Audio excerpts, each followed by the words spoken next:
अगर तो आपको इस वीडियोस की समझ लग जाती है तो आपको इस गेज के अंदर मौजूद गैस कैसे चेक करनी है, कंप्रेसर कैसे चेक करना है, ये सारी इंफॉर्मेशन आपको A to Z की समझ लग जाएगी। ठीक है।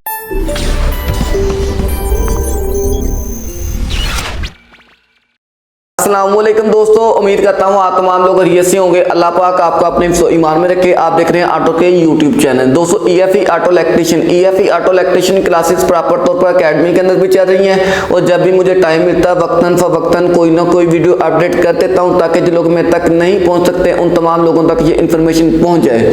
दोस्तों कार एसी के बारे में बहुत सारी वीडियोस मैंने अपडेट की हैं। ठीक है, बहुत सारे लोगों ने ये सवाल किए हैं, इन वीडियोस को देखते हुए उन्होंने सवाल किए हैं कि यार हमें जो मेन चीज़ है वो बताया जाए। ठीक है, कि हमें कैसे पता चलेगा कि गाड़ी के अंदर कंप्रेसर का मसला बन चुका है। ठीक है, वो कहते हैं गेज से हम कैसे अंदाज़ा लगाए कि गाड़ी का कंप्रेसर ख़राब हो चुका है, गाड़ी का कंडेंसर ख़राब हो चुका है, गाड़ी का ब्लॉक वाल ख़राब हो चुका है, गाड़ी के कंडेंसर के अंदर मसला बन चुका है, गाड़ी के वेपोरेटर के अंदर मसला बन चुका है, आपकी गाड़ी के अंदर क्या मसला, गैस कम है, गैस ज्यादा है, क्या इशू है, कोई ब्लॉकेज है, सारी चीजें हमें गेज के मुताबिक थोड़ी शेयर की जाए। ठीक हो गया।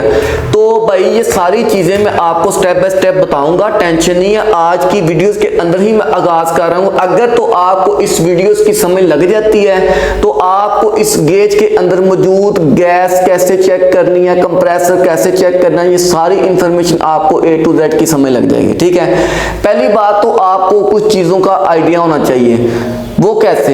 शायद आपको याद हो कि मैंने गाड़ी के अंदर ना एक AC गेज लगाई थी। जब मैंने गाड़ी के अंदर ये AC की गेज लगाई थी ना तो ये सुई ऊपर जाके कहीं जाके रुक गई थी। ठीक है, यानी कि ये आप देखेंगे फॉर एग्जांपल के तौर पर मैंने ये स्केच शेयर किया। अगर ये तीनों चीजों के स्केच की समझ लग गई ना तो भाई मैं किसी भी गाड़ी का डेटा आपको इजी होकर निकालना सिखा दूंगा। ठीक है, पहली बात यह है कि ये मेरे पास वो गेज है जब मैंने गाड़ी के अंदर AC बंद है और मैंने ये गाड़ी के अंदर गेज लगाई है। मैंने बोला कि जब गाड़ी के अंदर मैं गेज लगाता हूं तो ये सुई 70 पे जाए, 80 पे जाए, 90 पे जाए, 100 पे जाए, जहां मर्जी जाए, मुझे इससे कोई सरोकार नहीं है, लेकिन ये मेरे पास एक गेज मौजूद है। ठीक है, और ये गेज इस वक्त कहां पर मैं शो करवा रहा हूं आपको, 70, 80, 90, 100 या इस साइड में आपको शो करवा रहा हूं। ठीक हो गया। अब अगली कंडीशन, इसको हम क्या कहते हैं? इसको हम कहते हैं गैस का प्रेशर। आपको पहले पता हो कि गाड़ी के गैस का प्रेशर क्या है क्या नहीं है, हमें इससे अंदाजा हो जाता है। और मैंने बोला था कि अगर हम गाड़ी को गेज लगाते ही ये 0-0 आ जाए तो समझें गाड़ी के अंदर गैस मौजूद नहीं है, तो हमें उसका सद्देबाब करना होगा। ठीक हो गया।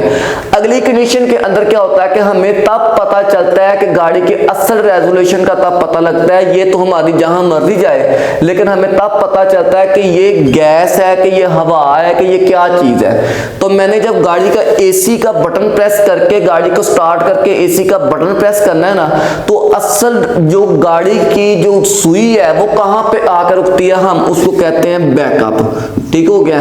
क्योंकि मैंने गेज को समझाने के लिए गाड़ी के कंप्रेसर, कंडेंसर, ब्लॉक वाल, एक्सपेंशन वाल की रीडिंग को समझाने के लिए मैं आपको ये समझा रहा हूं। अगर इस चीज की समझ लगी तो मेरी टेंशन खत्म हो जाएगी। एक होता है गाड़ी के अंदर आपने गेज लगाई है, वो आपकी सुई जितनी गाड़ी के अंदर गैस मौजूद होगी वो जहां मर्जी जाए। ठीक है, एक होता है मैंने गाड़ी के अंदर गेज लगाई है और गाड़ी के जब मैंने AC को ऑन किया और ये सुई मेरी मुतलका बैकअप के ऊपर आ गई है, ये जहां पर भी आके रुक जाए, AC ऑन हो, गाड़ी स्टार्ट हो, जहां पर भी आके रुक जाए तो हम इसको कहते हैं बैकअप प्रेशर। ठीक हो गया, ये बैकअप प्रेशर है, इसको हम कहते हैं बैकअप प्रेशर। यानी कि हमने गाड़ी को स्टार्ट किया और आइडल स्पीड पर हमने छोड़ दिया। अगर मैंने आइडल स्पीड पे गाड़ी को छोड़ दिया तो इसको हम कहते हैं बैकअप प्रेशर। अब अगली कंडीशन के अंदर क्या चीज है? अगली कंडीशन के अंदर एक बैकअप प्रेशर के बाद अगली कंडीशन के अंदर ये चीज आती है कि आपके पास आता है कि RPM, यानी कि असल रेजोल्यूशन आती है कि गाड़ी को स्टार्ट करके आइडल स्पीड पे खड़ा कर दिया जाए और फिर हमने ये चेक करना है कि गाड़ी को थोड़ी सी रेस दे के चेक करना है कि ये बैकअप कहां तक जाता है। ठीक है, अब ये फर्ज करें कि मैं यहां पर गाड़ी को RPM दे रहा हूं, RPM दे रहा हूं। RPM देने पे ये मेरी सुई इधर आ गई है। पहले मेरी गाड़ी के अंदर बगैर AC ऑन के ये गेज थी, AC ऑन करने के बाद ये गेज है और आप मैंने गाड़ी को रेस दी है, तो रेस देने के बाद जो मेरे पास वैल्यू आई है असल ये वैल्यू हम इसको काउंट करेंगे।